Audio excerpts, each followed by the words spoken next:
Hi, thank you for coming, everybody. Welcome to Deaf and Disability Representation. My name's Phoebe Kemp. I am a disabled actor and activist. I'm bisexual and polyamorous.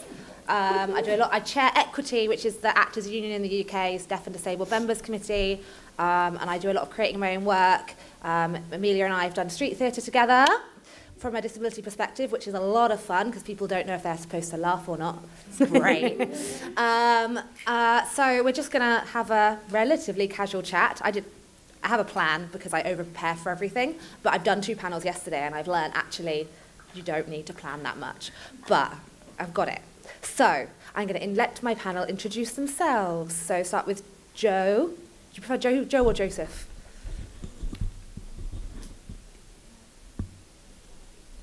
Yeah, I prefer Joe. Joe, cool. Yeah. So I'm from Scotland, and I grew up deaf. And I've grown up with hearing aids, and now, at the moment, I have a cochlear implant as well, which was fitted.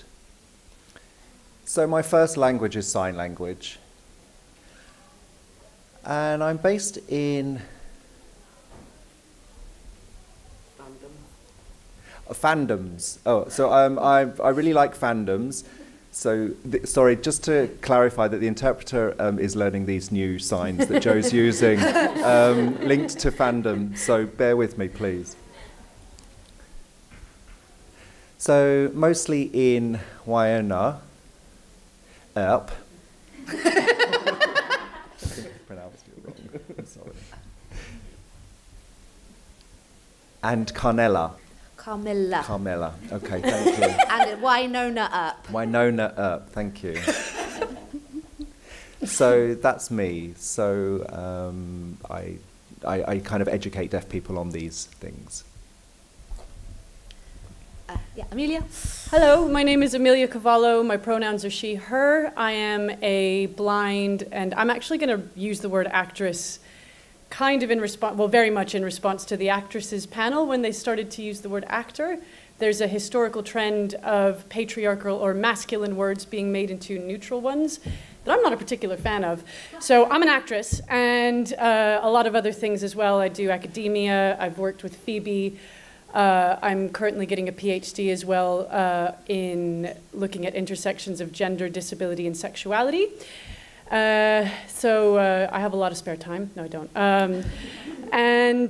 Yeah, I guess that's me. What do you look like? What do I look like? I don't know. I'm blind. I am an Italian-American lazy femme woman. I put on lipstick, but nothing else because I couldn't be bothered. Blue lipstick. I've got a buzz cut, a nice sky blue top with a nice collar.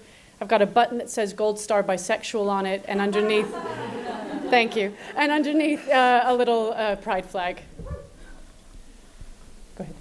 I don't know how to follow that. Whoa. What do you look like? Oh, sorry. Yeah. Hot. Yes. I'm Kerry. I use they, them pronouns. Public speaking is my biggest fear, so enjoy this. I am the founder and project manager of Positive Change Arts Projects, which is, do you know what? I always struggle with describing what it is that I do. I try and make the LGBT+ community more inclusive, and I run creative workshops that hopefully help people with their mental health and well-being. And I get very nervous and speak in public about things that I don't agree with and think could be improved. Oh, and I'm a trainee therapist. Oh.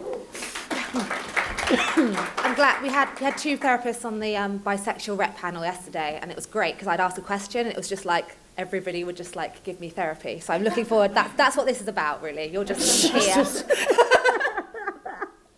Okay, so my first question is, does anybody have any examples, just any examples at all of LGBT, deaf or disabled people anywhere, ever? 2.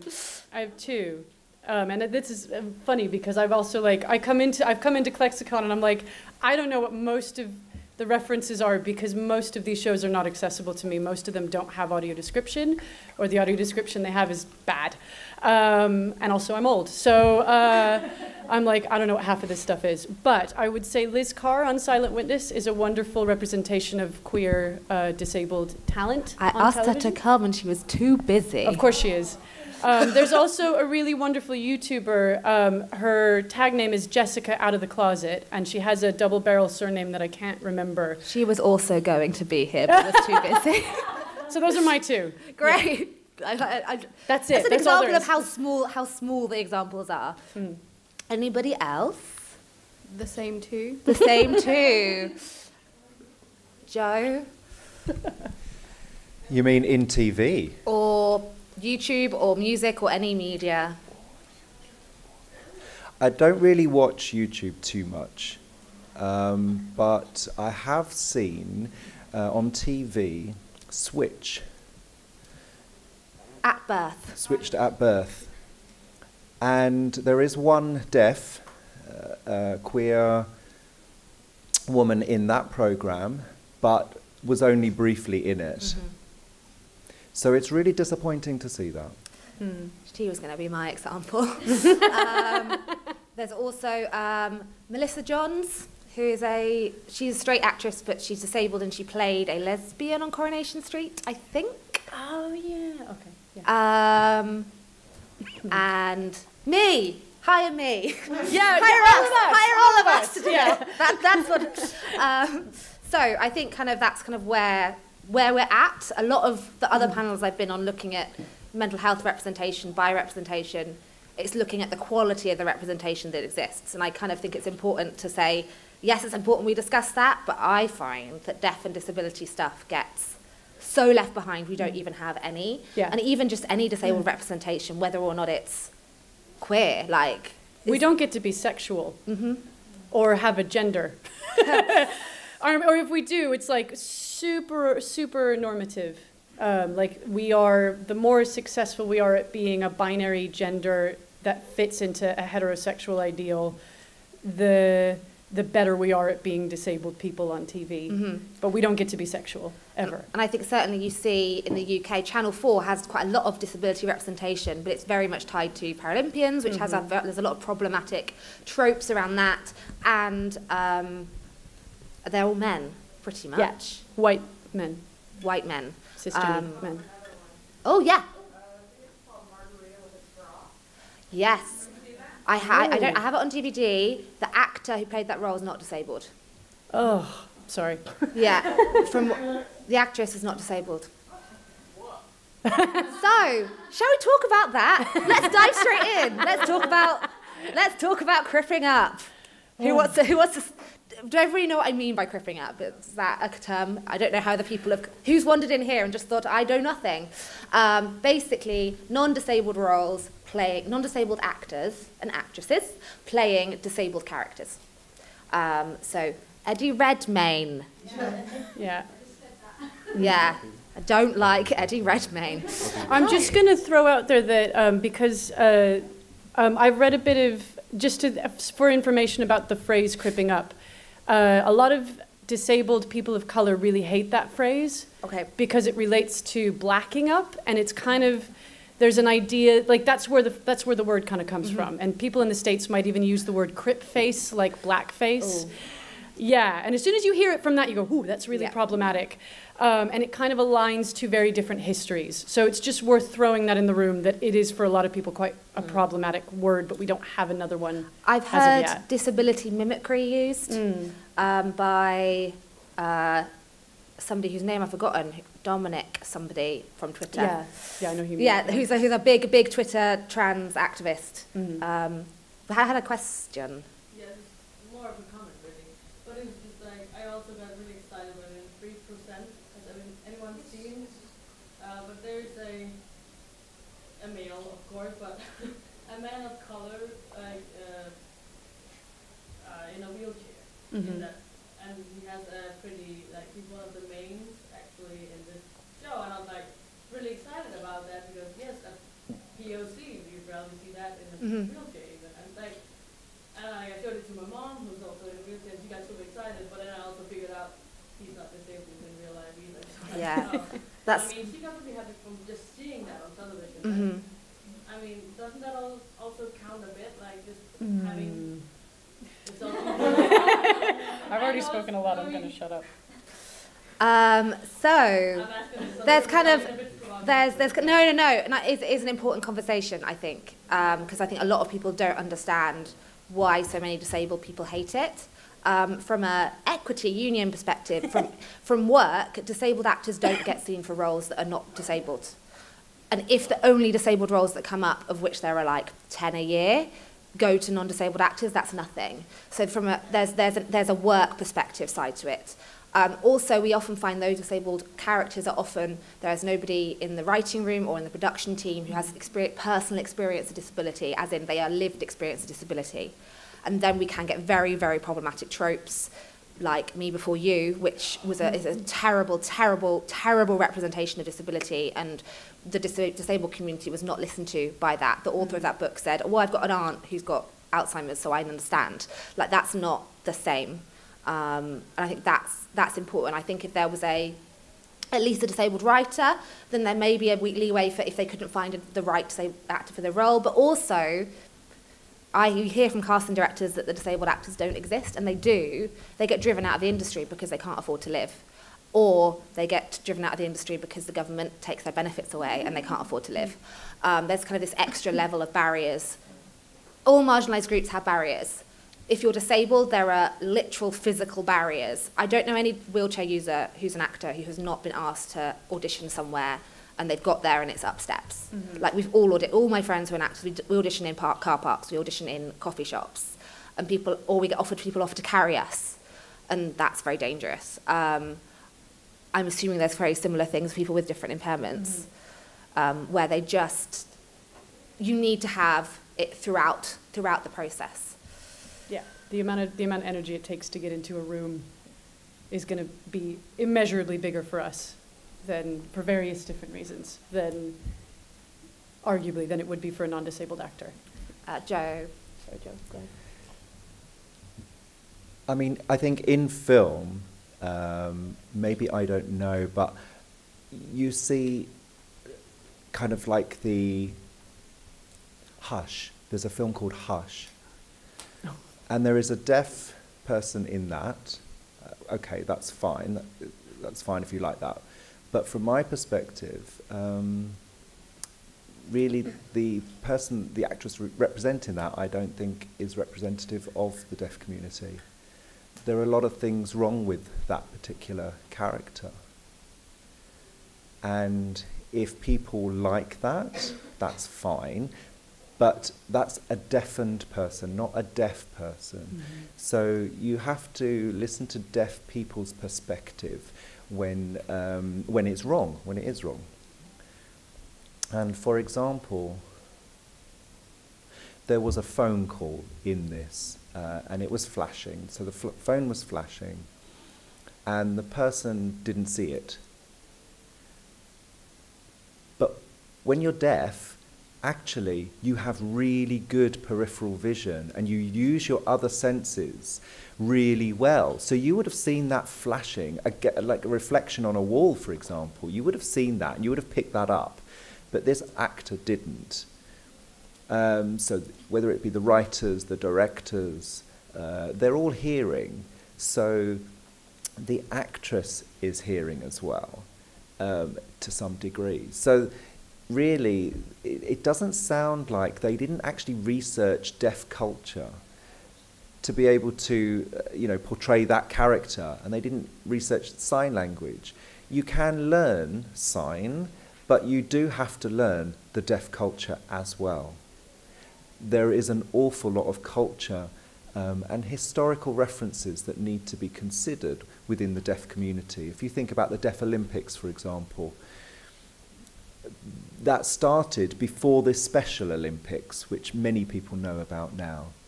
But really, people don't know about the Deaf Olympics because it's never researched those elements of the deaf culture. And that really should be translated through television, film, radio, whatever. Kelly, do you have anything to add on this? It's Kerry, sorry, my brain. It's been a long weekend. That's all right. No, do you know what? My brain is really full because I'm really angry about this actual event and how inaccessible it is. So I'm really overwhelmed by that right now, and I'm actually struggling to concentrate on the panel. So I just want to be upfront and honest about that. So, and I apologise to my fellow that's fine. panellists for That's that. fine. Let us know if you just wave at me if you do suddenly have a point, but I will Yes, leave and, you. and I will. I'm sure at some point. Maybe poke me, because I won't see the wave, and I Okay, talk a lot. I will, so, I will do that. I thought of another LGBTQ deaf character, Marlee Matlin's character in The L Word. Oh yeah. Oh, yeah. Oh yeah, this is Marlee Matlin. She's the only deaf actress in Hollywood, right? It's the only one. Is she queer, though, No. in the real world? No, but the character she played was queer. Okay. Good, take what you get. Okay, so I think we've kind of started talking about in terms of disability mimicry, but I also wanted to look at there are definite tropes that are around disabled characters that are often, and how they intersect with the tropes about disabled characters. So both gay characters and disabled people, often the stories are just about that experience and not about them living their lives. Or they die, or they're sad, or they die because they're sad, or they're evil. And I'm just interested in kind of what people think on the panel about how those tropes that actually mirror each other quite a lot. Jump in, Amelia. I mean, there's actually, depending on how academically minded people are, there is a book called Crip Theory that's written by a gay cis man named Robert McCruer, who does this whole analysis of the movie As Good as It Gets, which is an old movie now. But Jack Nicholson is in it, and he plays somebody with obsessive-compulsive disorder. And he has a gay friend who gets beat up because he's gay. And it's through this gay friend getting beat up that Jack Nicholson realizes that he's actually a bit of a jerk and he needs to be a nicer person.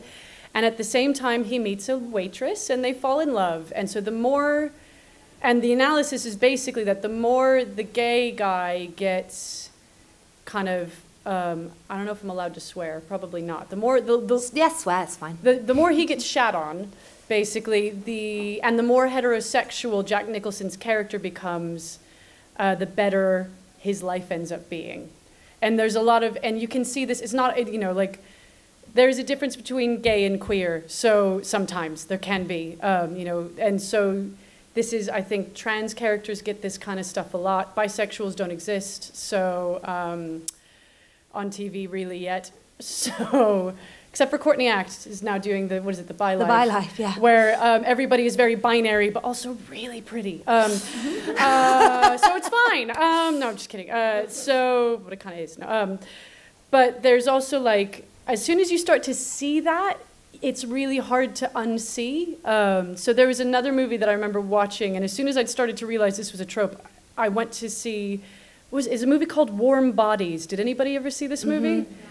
And it horrified me because it's so zombies as a trope are often related to disability. And so it's based on Romeo and Juliet. There's a zombie Romeo that meets a human, alive Juliet, and they fall in love. And what ends up happening as their love becomes stronger, the zombie becomes more human. But what's even more interesting about that is there are these other creatures in it called the Bonies, I think, which are zombies that have been zombies for so long that they can't come back, and they're evil, and they live in other worlds, and nobody really knows what they are. And at the end, the humans and the zombies that can be heterosexual, basically, end up killing off all the Bonies.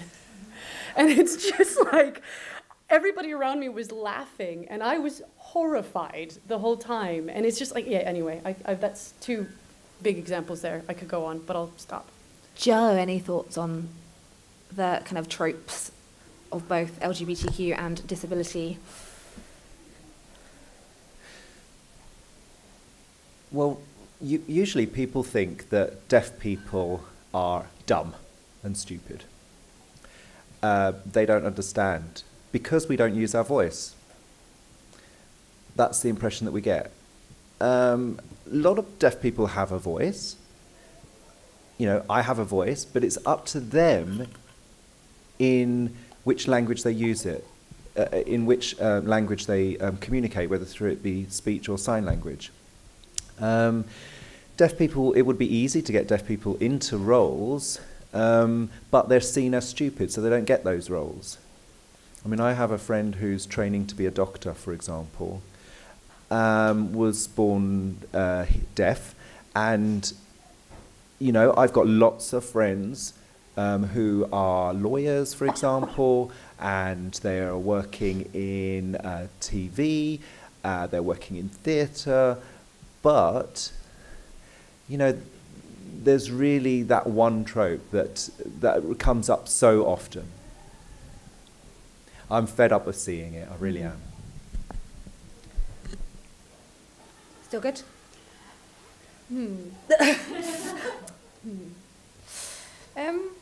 So I'm coming from like a mental health perspective here. I have PTSD and other delights. You know when you mentioned, I feel like this is not quite in response to what you're saying here, and this is a delayed thought from earlier, but when you were talking about like how queer disabled people, you know, are desexualized, I actually think mental health, and especially like borderline personality disorder, because obviously all queer people that have mental health problems have a personality disorder. That's actually sexualized, and it's like portrayed, and it's really bad because I can't think of any examples off the top of my head, but I know I've seen this a lot. Like, yeah, Jenny like, from the L Word? Yes, thank you, yes.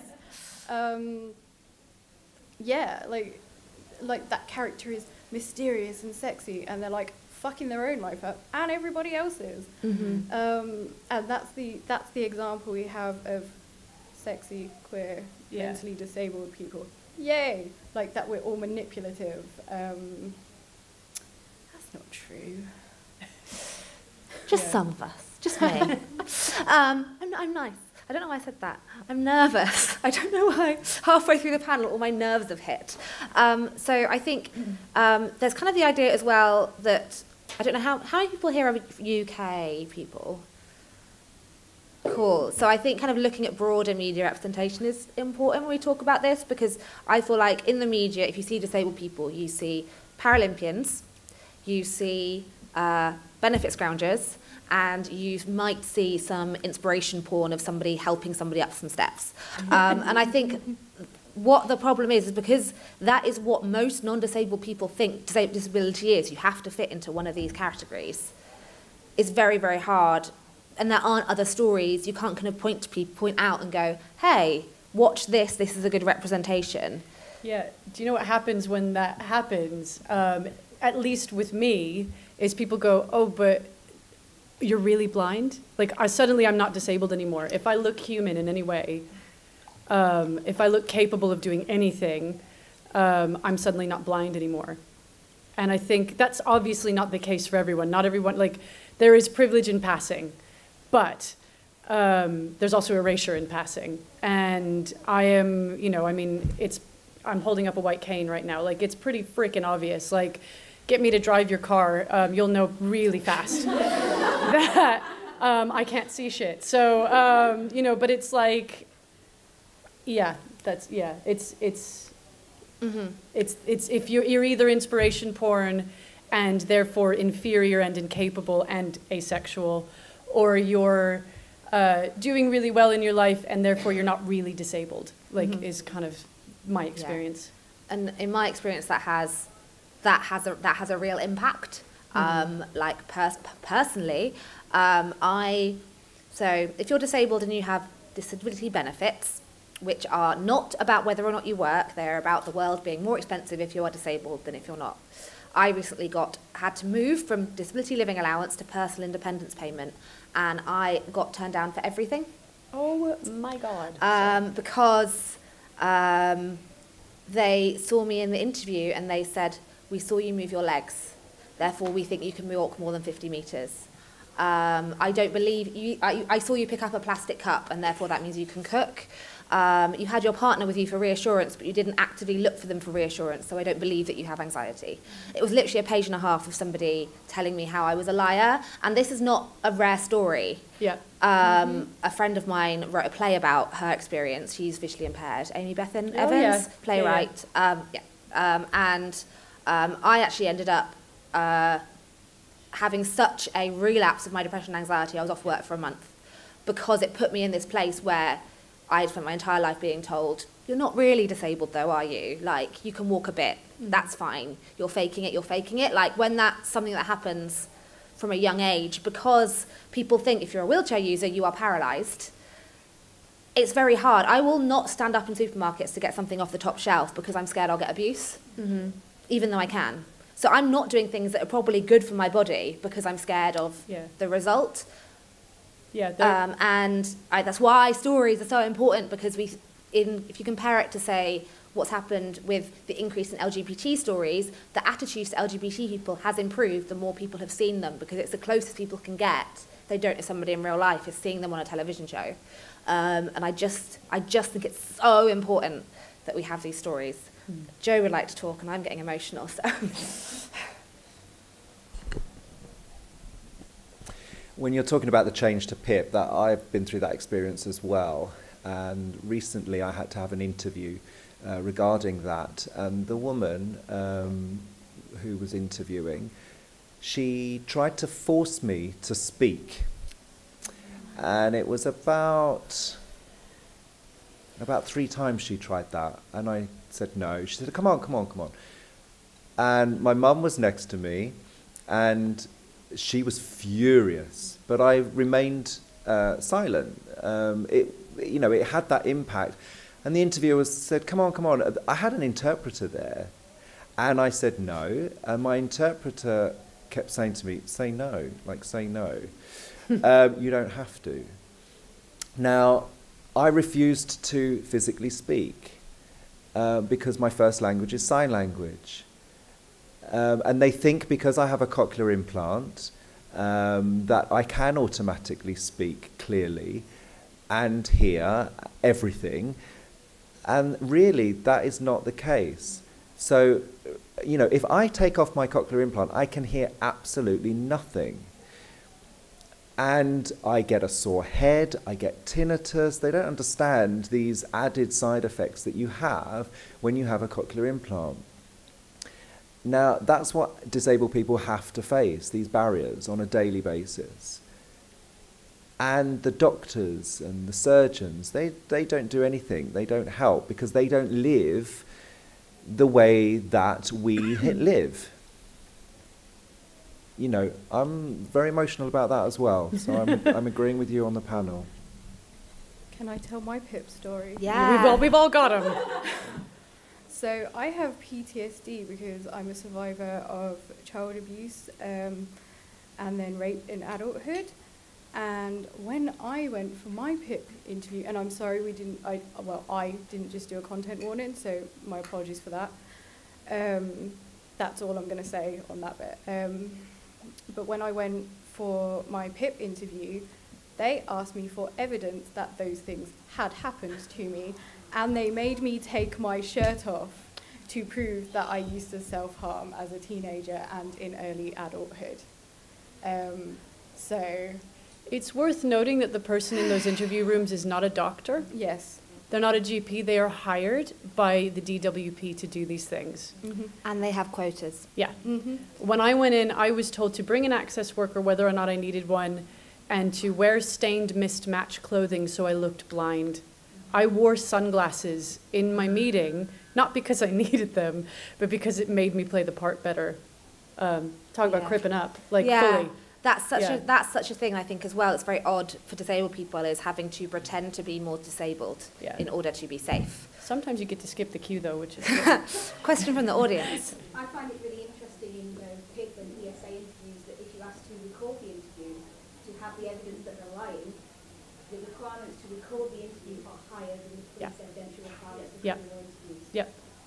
You have to ask for permission so many days in advance. You can't record it on a phone. You have dual recordings. They keep copy, you keep copy. Don't you have to do it on a tape recorder? Yeah, who has a you tape can't. recorder now? The you have to supply. Yeah. Yeah. And these are, I think what's interesting is like, if you've not gone through this process, these things sound shocking. If you've gone through this process or you know people who have, you're kind of like, yeah, that happens. Yeah. I notice it whenever I travel on a train with somebody who's not disabled and they're like, oh, they treat you horribly. I'm like, yeah. They refer to me as the wheelchair. They yell at me for not... Yeah, if you travel on a train in the UK and you need a wheelchair assistant, they expect you to book 24 hours in advance. Yep. Yeah. You're not allowed to be spontaneous and just decide you want to do something. No, because disabled people, you know, they don't have lives, they don't have jobs, they don't want to just sometimes do a thing. There was a great tweet maybe about 6 months ago, somebody tweeted saying, I don't understand why disabled parking bays are all the 24 hours. They should be 9 till 5. And somebody responded saying, Daniel, we're disabled, we're not werewolves. And actually that person was like, loads of people responded, and she's now going to write a book about disabled werewolves. So I'm really looking forward to that. Yes. And actually, that's something I'm really interested in, is that you kind of touched on it in terms of zombies, but I think there's kind of a lot of analogy within supernatural and magical creatures and science fiction and disability. Yeah. And I really like exploring that. I think there's some really fascinating stuff. I don't know if anybody's got any thoughts on that, whether you've identified more with vampires or magical creatures because they feel the closest you can get. I can say that from my experience as an actor, I like playing those roles more. Like, I really liked, with the street theater that we did, I liked being a pirate, which I think owning a pirate as a disabled person is a very different thing, because Explain the concept. Yeah, so this was a street theater thing where we would go out and we'd create characters really that would go out and interact with people at festivals or in busy sort of market areas and things like that. And one of the characters that I played was Dave the Pirate, and I had a double eye patch. Because it was really like, and I didn't have anything else going on other than that, because I didn't want to portray myself as having a disability I don't have, because it was kind of to make a comment on that. And then a friend of mine who was also an amazing actress and theater performer was my guide parrot. So she was a short-statured wheelchair user, and we dolled her up in all these feathers, and we would go around, and it was Pirate Dave and Prissy the Parrot. And that was, I'd love to resurrect that. You know, that kind of stuff. But also, sorry, the person who played the parrot has passed away, so there's kind of a little bit of a, can we do it without Sophie? Yeah, because she was wonderful, but she was a very, very abusive, angry parrot and a very apologetic pirate. And she was so sweet in every other aspect of her life, except for when she became Prissy the Parrot, and then she would just rip into people. It was great.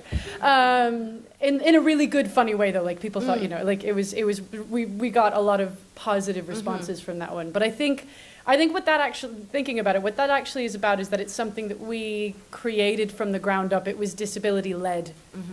And it was informed, and it felt provocative and political, because we were making a statement about these kind of big archetypal characters that people are used to seeing, like a pirate and a parrot, but also like me being an AFAB person playing a male pirate.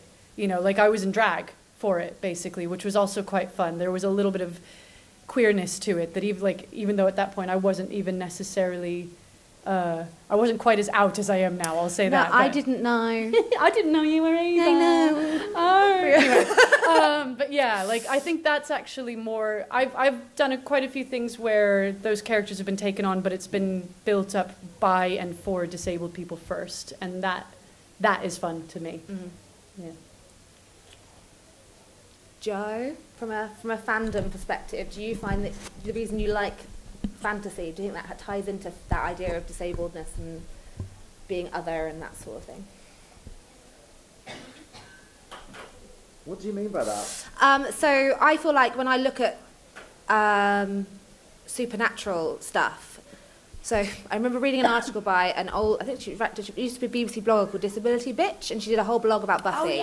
and about how vampires have reasonable adjustments. They have a special diet, they can't go out at certain times of day, they have food allergies. And I kind of was like, oh, that's great. And I've always loved fantasy. And I think part of it is because I'm like, oh, these are people that are not out of the norm and have to have special requests. And that feels the closest thing to me that I've identified with. And I'm just wondering whether, kind of, as somebody who's very involved in fandom, whether that you feel like that's part of why you like the things you like or not.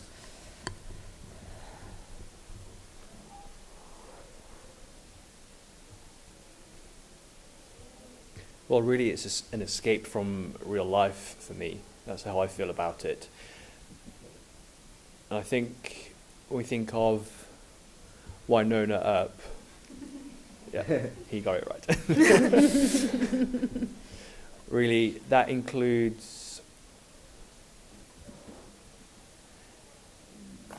scenes. Yeah, sorry. And if you think of the scenes in Winona Earp,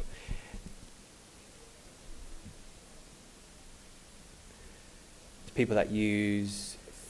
Well, it's kind of like they're using this fake life and using the scenes. They're using mime, they're using gesture, they're using all of this kind of fake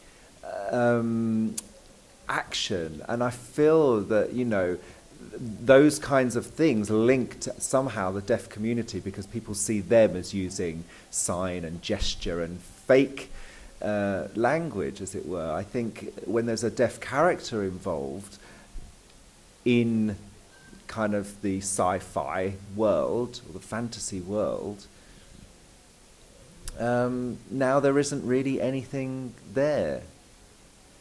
I use fandom to educate people on, you know, and using the TV to show people what it can be like for certain people. But yeah, that's how I kind of view it.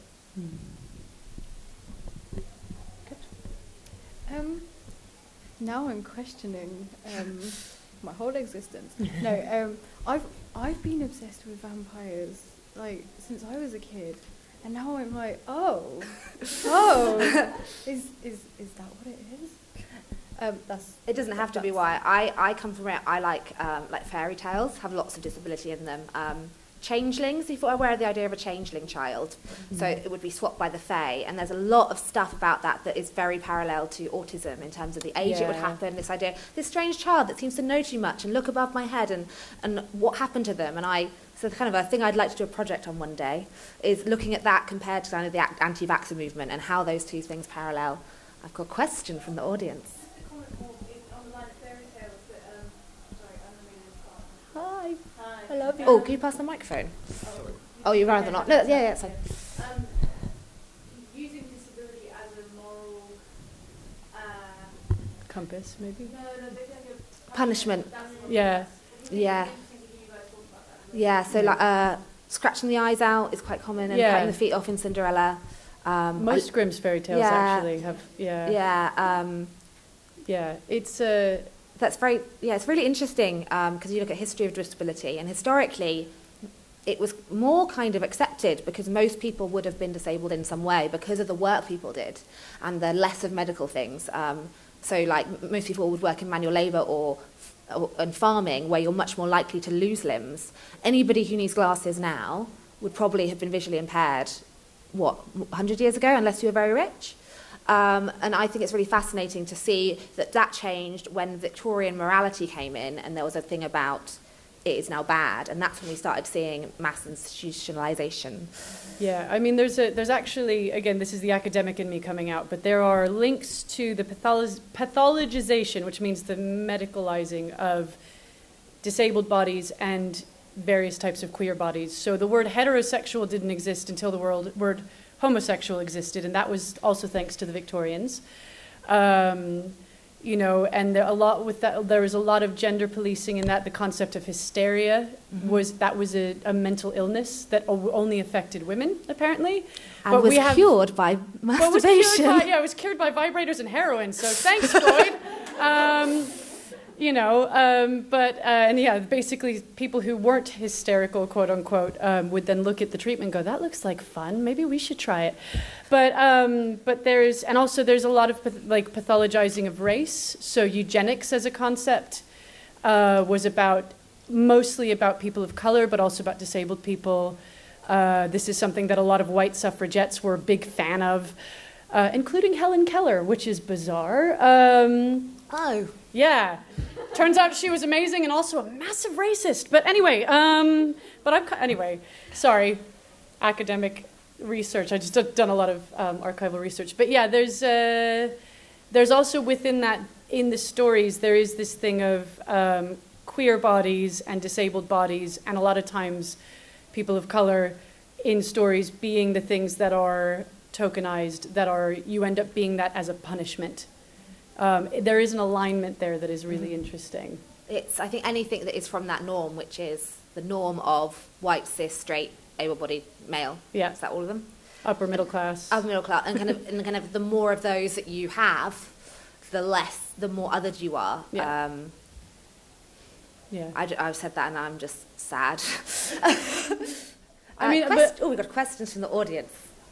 I was like, maybe like into, I don't know if this is connected, but like queer coding of villains, but also like villains usually like sometimes having like predicament and how that like links together. Yes, I'm going to say that again through the microphone, but about queer coding of villains and villains having disabilities. Did you know there is not one James Bond villain that does not have a disability or a disfigurement? Evil, yeah, there's very much, you're not the thing and therefore you are evil. Yeah. This goes back to biblical stuff, like and before. Yeah, it comes from a fear of the other, I think. But yeah, it's just a way to... Yeah. And I think it's interesting because I think there's people... I don't have a point. That was a good point. I feel like I feel like it's a very interesting thing and I'm not sure how I can expand on that other than yes, that exists. Yeah. Another question from the back. Yeah.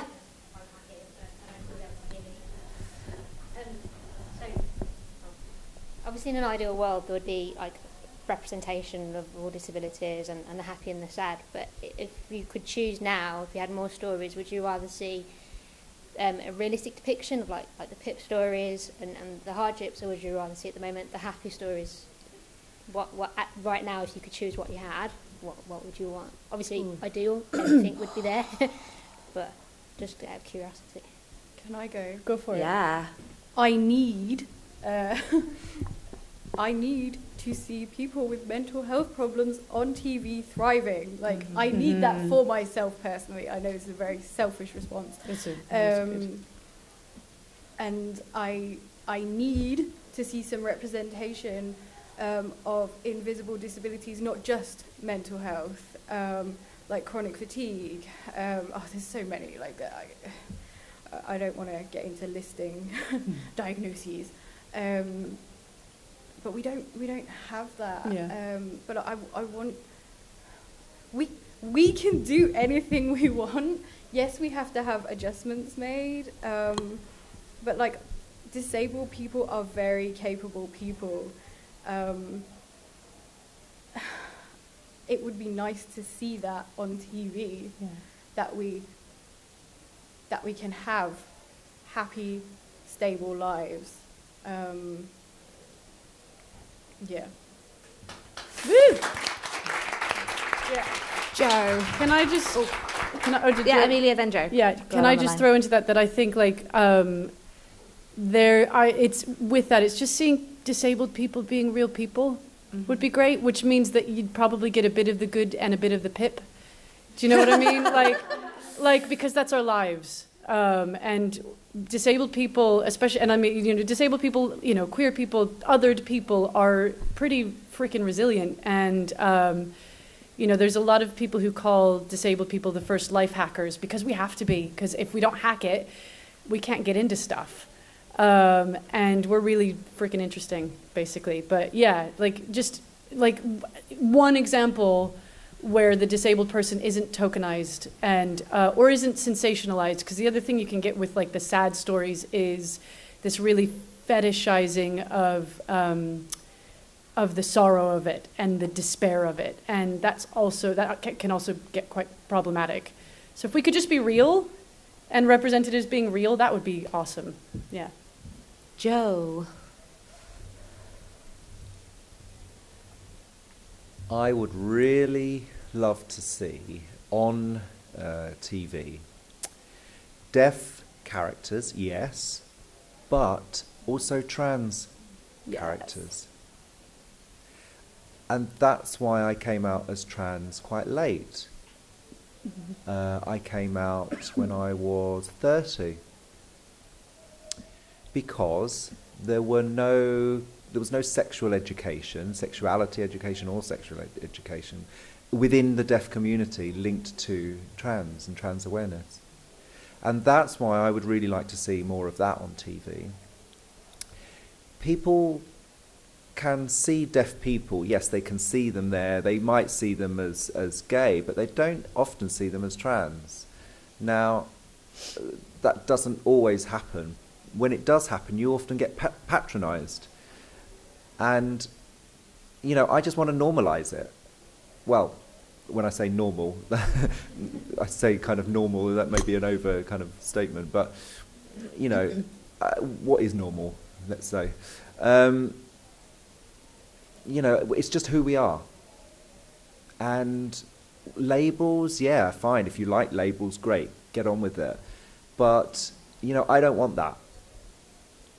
What I want is deaf children to see their role models from their community, to see who represents them, potentially. And a lot more sexual education for deaf kids. Mm-hmm. I have a very specific answer, which is if somebody gave me all the money in the world to make the show that I wanted to make, I want to make a musical in the 80s about the disability campaigners on buses to get disability access to buses. Because I think it's just a fascinating story that people don't talk about. I'm really fascinated about the history of protest. And then make it a happy story with the 80s music, 80s costume, but having it about this political thing, which I think is important because people are forgetting that that's where those spaces exist. That's what I would do. I don't know if anybody else has any, like, if somebody gave you $1 million bucks, what would you make if you could make a show or a... How much time you got? So many things. We're late. Yeah. So, no minutes. Well, I will say that keep an eye out for something that my partner and I are working really hard to get off the ground. If it doesn't happen very soon, some of it's about time, but some of it's about space as well, is that we want to do a queer disabled led cabaret. It's going to start, it's going to start in London. If you are a queer disabled performer, maybe come and hit us up as well, because we could, you know, or anybody that, you know, is just interested. That would be good to know. At the minute, we're trying to find an accessible space to do it in, that's also queer friendly, which is another nice thing we don't have time to talk about, is that queer spaces are never accessible. But anyway, that's something I'd like to do with a lot of money that we don't have. There you go. Yeah. Gosh, could like go another hour. So I think that's probably a good step. Has anybody else got anything that they would like to plug, share social medias before we round up? Hashtag query series. At Badass Blindy. IE, is it IE or Y? Y. Bad_ass_blindy with a Y on Instagram, and then I think it's one word on Twitter. I don't know why I did that. I made it hard on everybody, sorry. Joe. I'm on Twitter, yeah. And I usually do a lot of art on my social media, but it's also linked to sign language as well. Cool. I'm at Phoebe ER Kemp, and I'm also doing a play that opens on Thursday, and I have not told my director. This is what I've been doing all weekend. It's maytheplay.co.uk. It's about a real-life disabled suffragette, and there is some queerness in it too. So if anybody lives in the southwest of England or Cambridge, you can come watch it. Hey! Other people, ask your local theatre to book me, and I'll come to you. But thank you so much to our panel. Like, I'm sure people are happy to come and carry on chatting, because I feel like there's going this for much longer. But thank you very much.